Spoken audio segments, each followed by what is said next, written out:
The day my mother called me a disgrace for marrying a man who couldn't even afford a proper engagement ring, she had no idea that the poorer man standing beside me owned more land in West Africa than our entire city. She laughed when I told her we were moving to Nigeria. She said I was throwing my life away for a fairy tale. But 2 years later, when her banking empire started collapsing, she came crawling back with tears in her eyes and a desperate plea in her voice. By then, my husband and I were hosting presidents and royalty in a mansion that made her penthouse look like a gardener's shed. Stick with me, because this is the story of how the family who mocked me for marrying beneath me discovered that the man they dismissed was worth more than everything they had ever owned combined. And if this story hits home, don't forget to support this channel by hitting that subscribe button, dropping a like, and sharing it with someone who needs to hear this. My name is Nadia Okonkwo, and for the first 26 years of my life, I was the family disappointment. I grew up in a wealthy household in Lagos, where my father, Chief Adebayo Martins, had built a successful import-export business from nothing.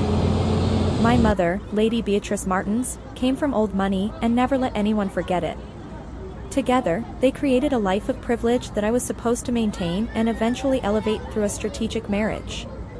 My older sister, Amara, had done everything right.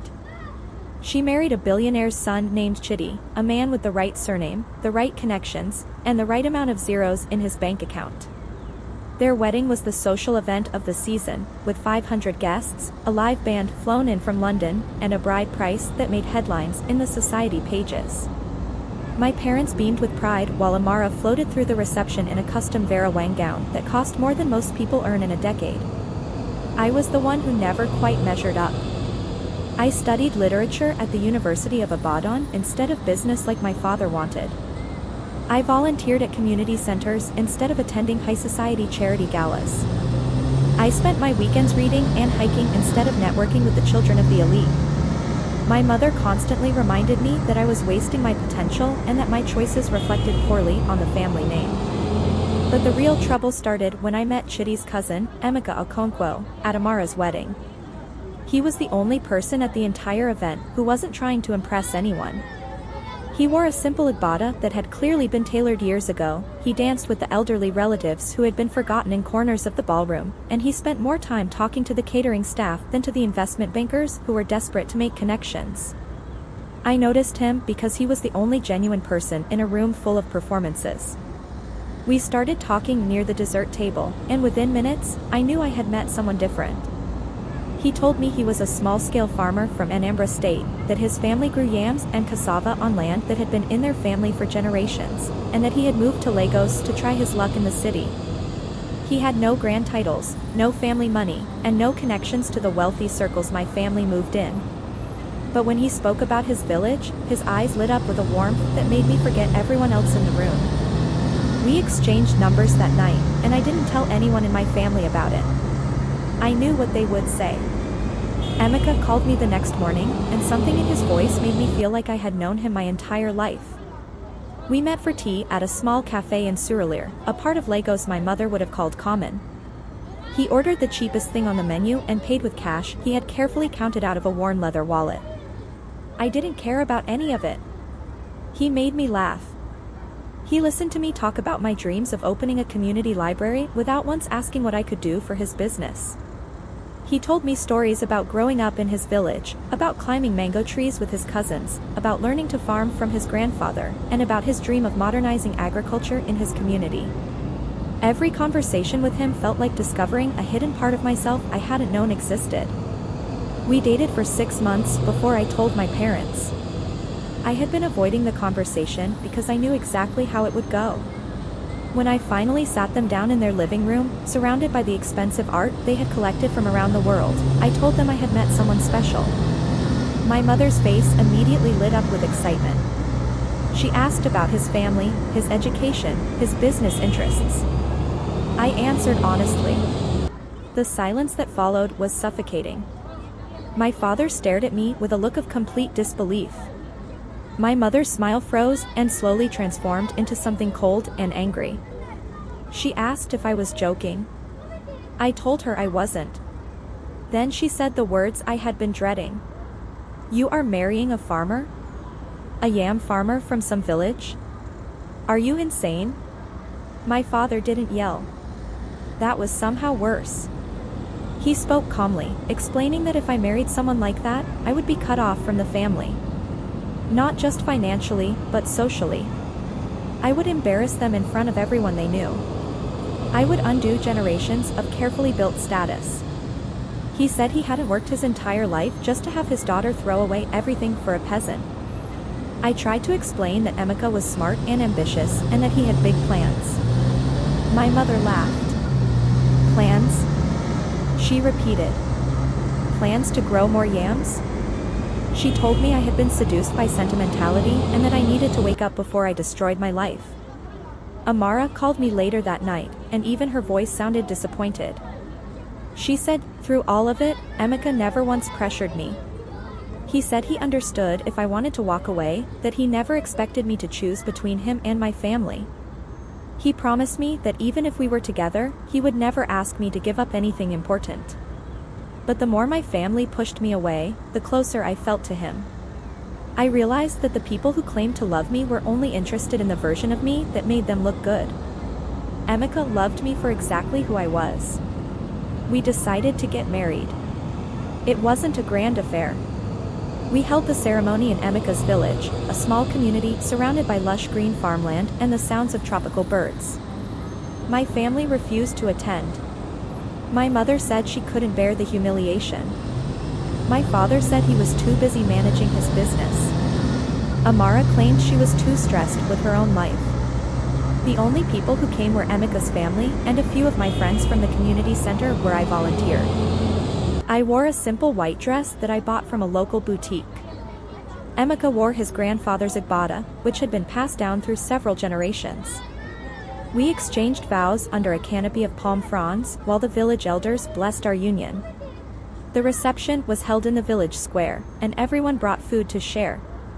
It wasn't the grand wedding my mother had always dreamed of for me, but it was perfect in its simplicity. After the ceremony, we moved into a small house that Emeka had built on his family's land. It had no air conditioning, no modern plumbing, and electricity that flickered on and off. But it was our home. We filled it with secondhand furniture and plants we grew ourselves. I learned to cook traditional dishes from his mother. Emeka taught me how to plant seeds and harvest crops. For the first time in my life, I felt like I was living authentically. My mother sent me letters pleading with me to come back to my senses. She said I was throwing away my education, my opportunities, my entire future. She threatened to disown me officially and have my name removed from the family registry. She didn't understand that I had already let go of a future I never wanted. I was building something new, something I actually believed in. But every time I looked at Emeka, I knew I had made the right choice. He was patient and kind and hardworking. He treated the village children like they were his own. He respected his elders and supported his community. I saw the way people looked at him, not with pity but with deep respect.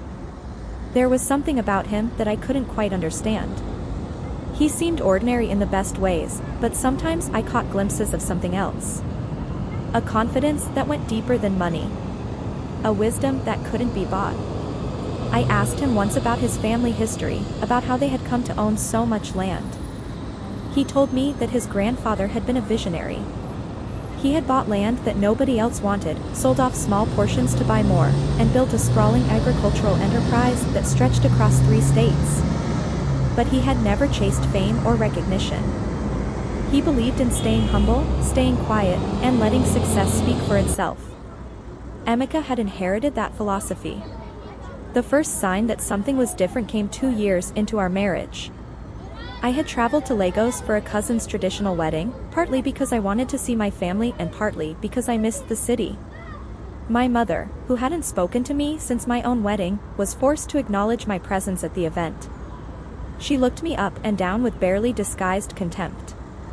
She made snide comments about my dress, my hair, the fact that I had come without my husband. I sat through the ceremony and endured the whispers. People I had known my entire life looked at me like I was a cautionary tale. Amara avoided me completely. Chidi offered a tight smile and walked away before I could say hello. I was an embarrassment, a stain on the family's carefully polished reputation. I considered leaving early, but I had paid for my transportation and I couldn't afford to waste the money. Then something happened that changed everything. A government official approached my father during the reception. He was dressed in the flowing kaftan of a traditional ruler, and he commanded immediate attention when he entered the room. My father, always eager to curry favor with powerful people, rushed over to greet him. They spoke in hushed tones, and I watched my father's face shift from deference to confusion to something that looked like disbelief. The official kept glancing in my direction, and eventually, he walked over to me. He introduced himself as the Ogbuefi of Enugu, a titled chief with significant political influence. He asked if I was the wife of Emeka Okonkwo. I said I was. What happened next is something I still have trouble describing. He bowed to me. This powerful chief, a man who commanded respect from everyone in the room, bowed to me in front of the entire assembled crowd. He told me that my husband had recently completed a major agricultural project that had created employment for thousands of people and revolutionized farming practices in the region. He said that Emeka's contributions to his community were legendary and that he was being formally recognized by several state governments. He asked me to convey his deepest respects to my husband and to tell him that the government was awaiting his approval to proceed with a major development initiative in the eastern region. The room had gone silent. Everyone was staring at me, including my mother, who looked like she had swallowed. My mother overheard the conversation and immediately launched into a new line of attack. She claimed I must have known all along. She accused me of hiding information from the family to spite them. She suggested I had married Emeka specifically to embarrass her. I was stunned by the twisted logic. A few minutes earlier, she was mocking me. Now she was accusing me of deliberately keeping secrets. I found Amara hiding in a corner, talking quietly to one of her friends. When I approached, she immediately turned away. She was clearly embarrassed to be seen with me. I should have been angry, but all I felt was sadness. This was my sister, someone I had grown up with, someone who had once been my best friend. She was so afraid of association that she couldn't even look me in the eye. I returned home to the village that evening, feeling more conflicted than I had in years. Part of me felt vindicated. The people who had mocked me were suddenly interested in my husband's status. But another part of me was deeply wounded. None of their curiosity was about me. It was about what my connections could give them. They didn't care about my happiness. They only cared about what they could gain. Emeka was waiting for me at the gate, and when I told him everything, he pulled me close. He apologized for not explaining more about his background, for keeping me in the dark about the full extent of his business. He told me that his grandfather had always believed that real wealth was invisible. If people knew what you had, they would try to take it from you. The only safe thing was to stay quiet and let your work speak. He explained that he had inherited not just the land, but an entire business ecosystem that had grown under his careful management.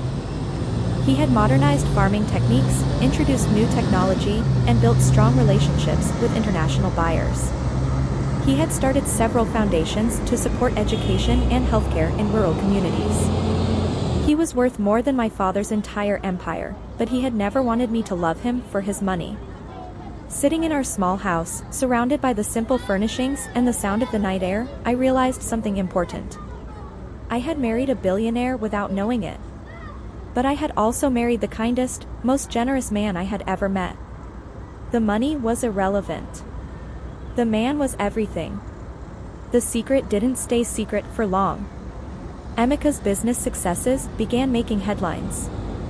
He was featured in an international business magazine. He was invited to speak at conferences and diplomatic events. His photograph appeared in newspapers, and his name became known in circles far beyond our village. My family, of course, noticed immediately. The first call came from my father. He was suddenly interested in arranging a family dinner. He wanted to reconcile. He wanted to apologize for his earlier behavior. He used words like family and unity and healing. I listened without interrupting, and when he finished, I asked him one simple question.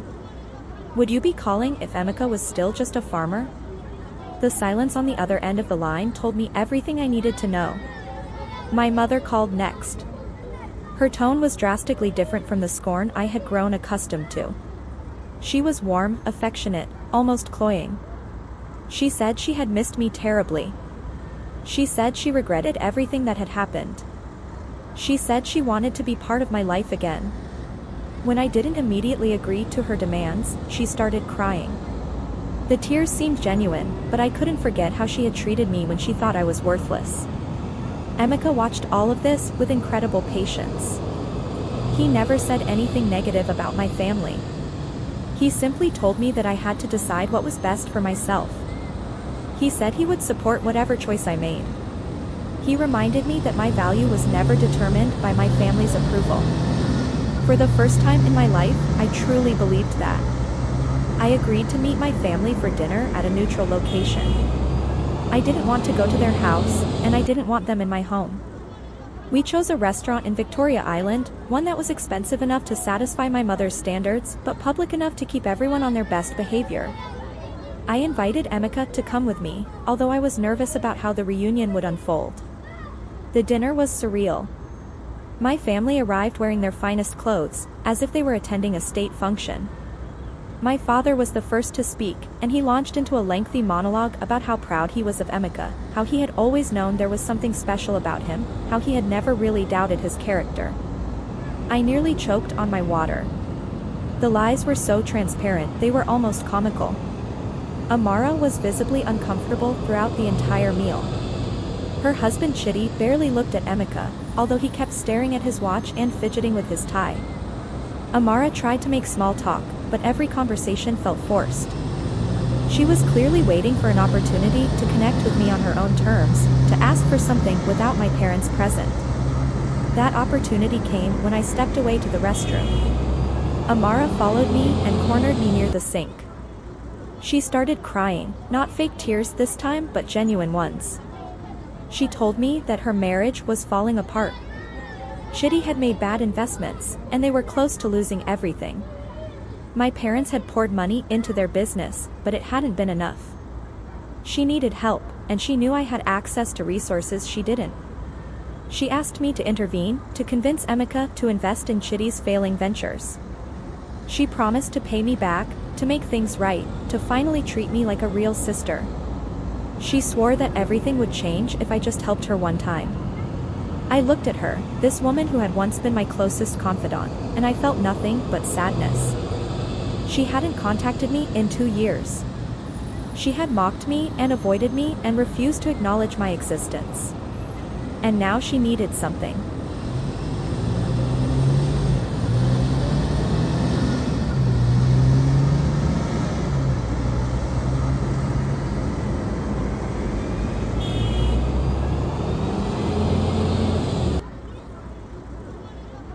I told her I would think about it. I didn't make any promises. I didn't want to reject her outright, but I also didn't want to give her false hope. Back at the dinner table, I noticed that Emeka was engaged in a quiet conversation with my father. He was speaking in low tones, and my father was nodding vigorously. I could see the desperate hope on my father's face, the same hunger that had always driven him to seek more wealth and status. On the drive home, Emeka told me what my father had asked for. He wanted Emeka to invest in his import-export business, to infuse it with capital that would allow it to expand. He had offered Emeka a partnership, complete with a share of the profits. He had made it sound like an incredible opportunity, but I could see the desperation behind the words. My father was drowning, and he was grasping at anything that might save him. I asked Emeka what he planned to do. He said he would think about it carefully, but he wanted to make sure that any decision we made was based on sound reasoning, not on guilt or obligation.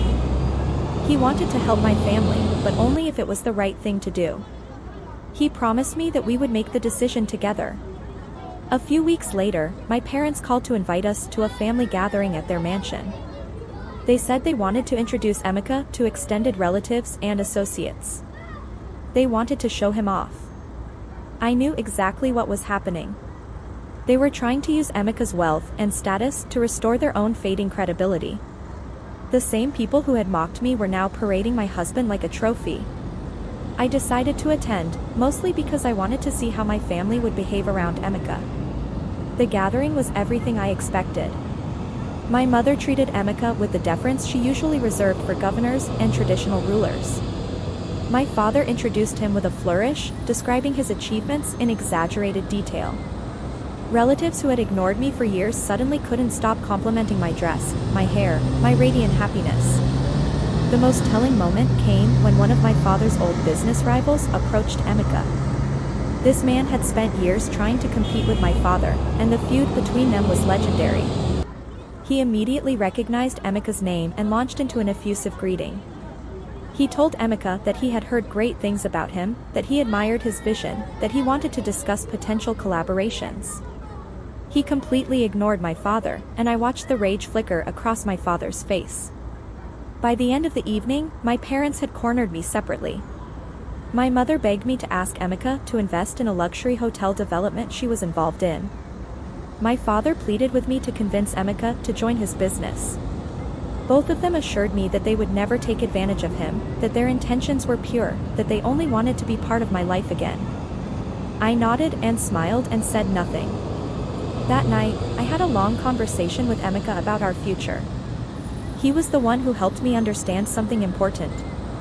My family's love had always been conditional. It was based on what I could give them, what I could do for them, how I could elevate their status. But Emeka's love was unconditional. He had married me when I had nothing. He had supported me when I was alone. He had never asked for anything in return. We decided together to help my family, but on our terms. We would invest in projects that made economic sense, that created jobs, that lifted people out of poverty. We would not bail out failing businesses or pump money into vanity projects. We would help my parents maintain their lifestyle, but only if they agreed to be transparent about their finances and responsible with their spending. There would be no more hidden debts and no more secret schemes. I delivered the news to my parents in a tense meeting at their house. My mother was the first to object. She said the conditions were demeaning. She insisted that I was treating them like children. My father was more diplomatic, but I could see the disappointment in his eyes. They had expected a blank check, a bottomless source of money to solve all their problems. They had underestimated Emeka's intelligence and my newfound strength. My mother refused to accept the conditions. She accused me of punishing them for past mistakes. She said I had changed, that I had become cruel. She invoked the family name and the importance of loyalty. I listened without interrupting, and when she finished, I calmly explained that this was the only offer on the table. They could accept it and work with us, or they could reject it and continue their current trajectory. My father, ever the pragmatist, eventually agreed. He convinced my mother that it was better than nothing. They signed the agreement we had prepared, and we committed to the first round of funding. It felt strange to be in this position, to have gone from the family pariah to the person who held the keys to their survival. But I didn't feel vengeful. I only felt relieved. Finally, we had found a way to move forward. The months that followed were a journey of slow healing. My parents started treating me with genuine respect, not because they had suddenly changed, but because they had finally learned their lesson. Amara became more honest about her struggles, and we rebuilt a fragile but real connection. The family dynamic would never be perfect, but it was no longer toxic. I was no longer the scapegoat. Emeka and I continued our work, expanding his agricultural empire and building schools and clinics in his community. I started my library project, a dream I had carried for years. The village where we lived became a model of development, with clean water, solar power, and thriving businesses. Everyone knew Emeka was the architect of this transformation, but he refused to take credit. He always said it was a team effort. I look back at the wedding where I was mocked, at the family members who turned their backs on me, at the ridicule I endured for choosing love over money. And I realized that it all led me to this. My family tried to destroy my relationship because they couldn't see its value. They measured everything in terms of money and status. They couldn't understand that love is not a transaction. But when they discovered that my husband was Africa's secret billionaire, they realized they had misjudged everything. They didn't just lose an opportunity. They lost the right to claim credit for my success. There is a lesson in all of this that I carry with me every day. Trust your own instincts. See people for who they are, not what they have. And never let anyone tell you that you're not enough or that your love is a mistake. The people who truly matter will stand by you, not because of what you can give them, but because of who you are. My journey from the mock daughter to the wife of a billionaire wasn't about revenge. It was about redemption. It was about staying true to myself even when the world told me I was wrong.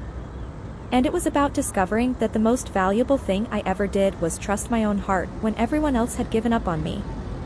Emeka still works in the fields sometimes, his hands covered in soil, his face streaked with sweat. He still prefers his simple Igbada to the designer suits that sit in our closet. He still cares more about his community than his bank balance. He hasn't changed, and that's what I love most about him. His wealth transformed our lives, but his values transformed my soul. My parents have learned to respect our boundaries. They have rebuilt their business with careful management and honest practices. They no longer look down on people who have less. They realize that true wealth is fleeting, but genuine relationships are eternal. My mother has even started visiting the village and volunteering at the schools we built. I never thought I would see the day, but I'm grateful that it happened. As for Amara, she and Chitty are still working through their issues, but they are more stable now. She has been more honest with me about her struggles, and I've been more forgiving. We still have our disagreements, but we no longer let them destroy our bond. She has a long way to go, but she's finally moving in the right direction. I never planned to write this story. I never intended to expose my family's flaws or reveal my husband's wealth. But I realized that someone out there needs to hear it. Someone is being mocked for their choices, being pressured to abandon their values, being told they're making a terrible mistake.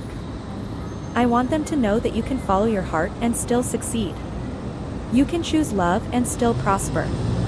You can be the family disappointment and still become the family savior. The day I married Emeka, I had no idea what our future held.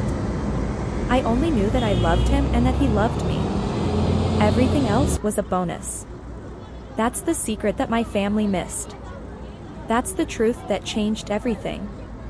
Money can be made and lost. Status can be gained and forgotten.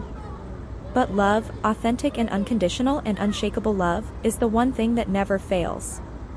I look at the life we've built together, and I am grateful for every challenge we overcame. The mockery made me stronger. The rejection made me independent. The isolation taught me who I really was. And now, surrounded by family that has finally learned to respect me, living in a home filled with love rather than competition, I can honestly say that I have everything I ever wanted. They mocked me for marrying a poor man. They laughed at our simple wedding. They wrote me off as a failure. But when the truth came out, when they discovered that my husband was Africa's secret billionaire, they learned something far more important than his net worth. They learned that happiness isn't measured in zeros. It's measured in trust, respect, and the courage to love without condition. My story is not about revenge. It's about resilience. It's about finding your own path and walking it with dignity, no matter what anyone else says. The people who mocked me are now the people who look to me for guidance. The family that rejected me now seeks my approval. The woman who was once a cautionary tale is now an inspiration. I don't take satisfaction in their reversal. I don't gloat about my success. I just keep living my truth, loving my husband, and building a legacy that will outlast any empire. Because in the end, the only thing that matters is what you leave behind. And I plan to leave behind a world that's a little more honest, a little more compassionate, and a little more willing to believe that love can conquer everything, even the judgment of family. So if you're out there, feeling undervalued and misunderstood, remember my story. The people who mock you today might be begging for your help tomorrow. The family that rejects you now might need you more than you can imagine. And the partner that everyone dismisses might be the most valuable person you'll ever meet. Trust your heart. Follow your truth. And never let anyone convince you that love isn't worth fighting for. Because the secret that everyone else discovers eventually is that true wealth has nothing to do with money. It has everything to do with the people who stand by you when you have nothing, the choices you make when nobody is watching, and the courage to build a life that's authentic to who you really are. That's the story of my marriage. That's the legacy of my love. And that's the lesson I carry with me every single day.